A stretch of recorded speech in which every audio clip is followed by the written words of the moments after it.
Here, guys, we've been through 2 games. It's all tied up 1-1 between Dark and Sue. No one knows who's going to come ahead to victor. Nobody knows Valdez. Except the next map is going to be on Dash and Terminal. I had nowhere to go with that. Except me, Valdez. I think Except Sue. you know everything. I think Sue will win this one. I don't know, man. I think Dark's got this. Although, realistically, at this point, it could be anybody's game. I'm Team Sue. You're Team Dark. It's like Edward and Jacob. The wolf. The wolf. And yeah, we got a wolf over here, too, it turns out. Pardon me. Guys, we munched down 2 slices of pizza each during the break. We're feeling very, very nice. But let's go into game number 3 now on Dash and Terminal.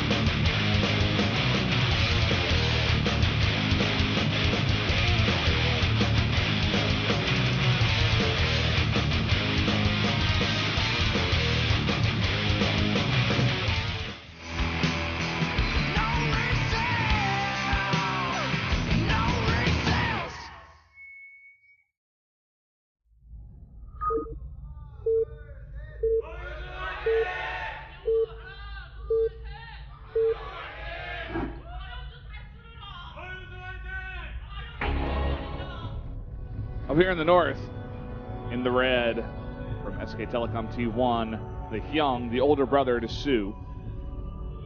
Down here in the bottom right, mid right, we do have Dark looking, take another win here. It's tied 1-1. Dark losing that last game, and the build order loss going hatch first against 9-pool Baneling, never gonna work out well. We eventually get to see 2 of these players. Sue always looks angry when he plays StarCraft. Don't be alarmed. He does, yeah. I've actually noticed that I do too, Valdez. Yeah? I think a lot of people do, actually, especially if they lose a game. Well, of course. Both these players have lost the game, and they both look kind of angry. Dark, he's okay, though. We're going to see an Overlord kiss. Tasteless's favorite. Yeah, man. Oh, come on, you got to show it on camera. They better show it. It happened. They just kissed. Yeah. Missed it. Well, missing the action here. It's all good. Yeah. No, it's too late. It's already happened. Instead, we are just going to see them both go for a pretty normal build so far. No cheese this time around. See when they're going to throw down those pool/hatcheries though. 15 pool or 15 hatchery, depending on how safe they want to be. Yeah, they'll both go for hatch here. This map just... Oh, never mind. So you're going to go for the pool? Deciding to play a little bit safer. Yeah, doesn't want to deal with any sort of payback from Dark this game. He is the Viper. She is the Viper. She abducted her husband. Very nice married couple here. No, she gets the prize, not you. Oh, it's nice that she brought down her husband there. It's a sign of a healthy marriage, fellas. Bringing your husband to StarCraft 2 finals? Yes. Yes, that is actually how you keep them. For sure. Yeah, it's guaranteed to work. Yeah. Solves all your problems. You guys play StarCraft 2 together and get really angry at each other, and it's a good way to build a better bond, you know. Yeah, you know, it really. No, not really. Actually, I highly recommend you never do that. Arcade mode might be like the deal breaker of all, like the biggest one of all. Oh yeah. You imagine like you didn't micro the Marines as well as I thought you would. So that's all it takes. Where are my units? You're not macroing at home. What's going on? Things just get out of hand from there. Moonglade, you and I should do a Archon mode stream. Would you like to do that, Valdez? Yeah, let's do that. You want me to be the macro or the micro? Yeah, I think you should be the macro. Okay. You're like the Grandmaster Zerg guy. I guess that'd be good for macro. I can like force field things. I don't know. Yeah, man. I guess I play Protoss. I'm a dirty boy. Yeah, you can be nasty if you want to be. Essentially, both these players went for the same build order and ended up in the same place. Same sort of economy, same sort of timing and the link speed. A little bit ahead is Dark, but not a big deal. Yeah, very slightly. He's going to be the first one to make links here and scout across the map. Ooh, and a Baneling Nest coming down for both players at the same time. So beginning to look a little bit like game number 1, in fact, where they're just sitting back, kind of macroing. You know, Sue did go for pool first, but he immediately went into hatchery. Now, I wonder who's going to be the aggressor this time. The placement of these lings leads me to believe that Dark is going to be looking for aggression here. It's going to be making 2 Banes with those lings, and it's going to be up to Sue, to identify that. I nearly said everyone's name.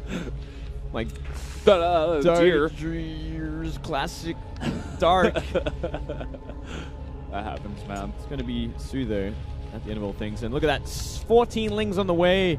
4 more drones actually being made from Sue at this point. He's got to be careful. He's going to have to start making a couple more now. Yeah. And he missed where these 2 lings were, so they're going to form into some very dangerous banelings. So sneaky right now is Dark. This isn't quite like Bridgehead. You know, there's much bigger choke here, and there's a back door to your natural. Yeah, that is huge. And so many lings coming across the map. I don't think Sue is prepared for this nearly enough. He's making lings now. He's morphing 4 banelings. It's going to come down to the hits, though, and these 2 Banes from behind. Oh, it looks like he's trying to distract the front. Here come the Banelings. 8 drones, 12 drones immediately. So much damage has been done already. Only a slight drone lead for Dark, though, only by 2 at this point. And we are going to see a counterattack from Sue, I believe. Yeah. You know, Dark committed so much to this Ling Bane that at the end of all things, he's only slightly ahead here in workers. But that was really impressive, actually. Just the execution of that, you know? It was masterful. The way he distracted with those 2, and then came in with the back 2. Yeah, the back 2 came in, and then 2 came in the front. Oh. Really nice play from Dark. Really on point here. Behind this, Dark just droning up. I don't think he's made a lair just yet. Everything's kind of delayed because of the aggression. Whereas Sue nearly has a lair at this point. It's weird that after that attack, it looks like Sue is ahead. You know what I'm saying? Yeah. Well, he was just that greedy. And Dark invested in so many lings. Oh, missed hit there. Big mistake. Means he's going to get a run by into the main base. He's going to see that lair finished. Yep. Just 2 lings here.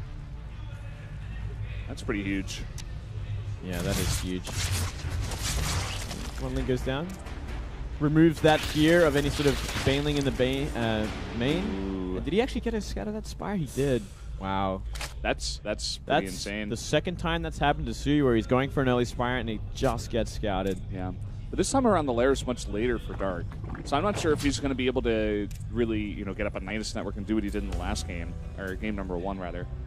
Yeah, I believe from here, Dark is simply going to look for that 3rd base sometime soon. Try and spread the creep out and make enough queens. Oh, wow. The Lynx didn't pay attention. That drone gets the free 3rd base. Gets another scout on the spire. Oh, he's going to make something? Yes. That was last second. Yeah. I think it seems Sue is in a really good place right now. I'm trying to think of exactly what Dark could do that will really even it up. I like this Ling Bane aggression. That's probably the best chance he has is to try and cancel that 3rd, and yeah, another Nidus. But he's got to last until there because Mutas are going to be out long before that Nidus finishes. Mutas are going to be looking to clean up these overlords around the map because I'm sure Sue is going to be thinking in the back of his head, I got to make sure that I don't get Nidus again. Yeah, you can only get Nidus so many times in the best of 7 series. Usually it's only once. Let's see if Dark can make it twice. It's not looking as good. Ooh, got to be so careful with these Ling Bane. Ooh, even a queen helping us. Going to completely deflect it, and look at that. 5th and 6th gas already on that 3rd base building. And if he can get like a steady income of 6 gas, there's simply going to be too many mutas. But look at this. As I say that, the Nidus is getting down, and it will get down. Yeah, but at the same time, how many queens does he have? He's making a bunch of spores to get in there. Currently got 5 queens right now. He's got a little bit of a walk towards that 3rd base as well, so Sue does have time. Not nearly as close as on Bridgehead. We'll give him another chance. He's got to watch out for the secondary Nidus, though, that can come up a little bit closer to home.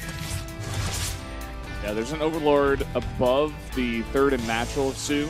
Keep an eye on that location. Sue does have an Overlord over there, spotting though. Actually seeing the 3rd base be counter-attacked by some Lings as well. Yeah, that should go down. Everything from Dark is over here on the attack. Oh, he cannot afford to lose Overlords. That's the last thing he needs to lose right now. He needs to be pumping out these mutas as best as he can. Poking now on those spine crawlers, trying to deny him before they get up. Working on queens. That one's full of energy as well. It's going to go down. And there's no more transfuses left over. Spine Crawler is working on that Spore Crawler. That's a huge point of interest right now. Spore Crawler does get down, and the mutas are right above it. They're trying to focus it down. He should be able to. There he goes. Looks like he only lost one muta. The roaches are coming in, trying to do as much damage as possible. It's like the one redeeming thing left is how much economic damage can he find with these roaches? Is it going to be enough to let him get a third base once again? It's hard to say. He only killed 12 drones. I don't think that's enough. Yeah, I don't think so. I mean, after this, who's going to have total map control? There's not nearly enough stuff here from Dark.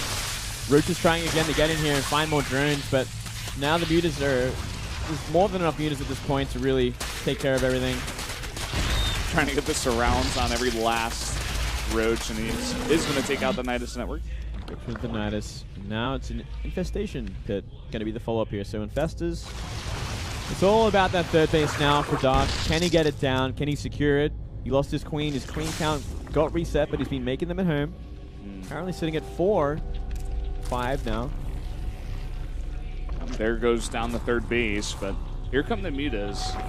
And he's got one spore at each mineral line, it looks like here. That infestation pit's actually fairly exposed, mind you. He can snipe that if he wants to. Oh, wow. He's actually committing to this. He's just going in. There's not enough anti-air here, I feel. That is huge. He should be working on that infestation pit. If he can get that down. Oh, but look at this. Another Nidus is at the back here. The suit paying attention. He should be using drones and a queen. He's going to. He's trying. Pulling the boys, but that's simply too late. Oh, is it going to get up here? It does. Some roaches do get out. He's trying to focus it down here. Gets it down before too much comes out. Only a number of roaches. Mutas are coming back. You will eventually clean everything up, but does buy Dark some time, I suppose, to get out more queens, more spore crawlers, also to get those infestors out. But still really feeling Sue's position in this game. Yeah, he is miles ahead at this point. He's got to look to cancel the third base or kill the third base now. It's such an important point, and it really gives Dark a breath of fresh air in this game. If he can take care of it and transition into his own roaches, he should be in an almost unlosable position. He's looking for more damage here in between the bases. Could also work on this Nidus, and he'd actually be good for it. Oh! It's pretty bad. That's like 1 of 3 fungals he has. Yeah. And definitely not enough fungals to kill these mutas. And look at this. Huge supply block. Dark is just getting way too far behind. 91 of 54. Down more. There's not that many infestors. Trying to put out the infested Terrans is basically all he can do at this point. This base has no defense. Now Sue can go into those roaches. He's making 12 at a time. A little bit of a counterattack we're seeing. I believe that's roaches coming towards Sue's base. It's not going to find borrowed roaches. Yeah, that's something. That's... Yeah. He's trying to do the best he can, but at the same time, only 3 burrowed roaches. He's going to lose his third base. GG. Sue taking the lead in the series, Valdez. Team Sue getting it done. Team Sue getting another point here. Man, he looked really good there. I feel like Dark was committing way too much to the Nidus. It was not quite the same position as it was in the first game where he was able to make it work. Bridge had a totally different map. All Sue really had to do was focus on the front and defending that. That was pretty much it. That's all it took. Wow. Gonna find out the next map in just a second. Can't exactly remember which one it was. Valdez off the dash and terminal. Yeah, I'm not so sure myself either. Gonna be Coda. Coda. 2-player map. See what happens here. I don't think either player is going to go too aggressive early on. I think this might be the game where we just see like straight up roach versus roach. It could be the time. It is a 2-player.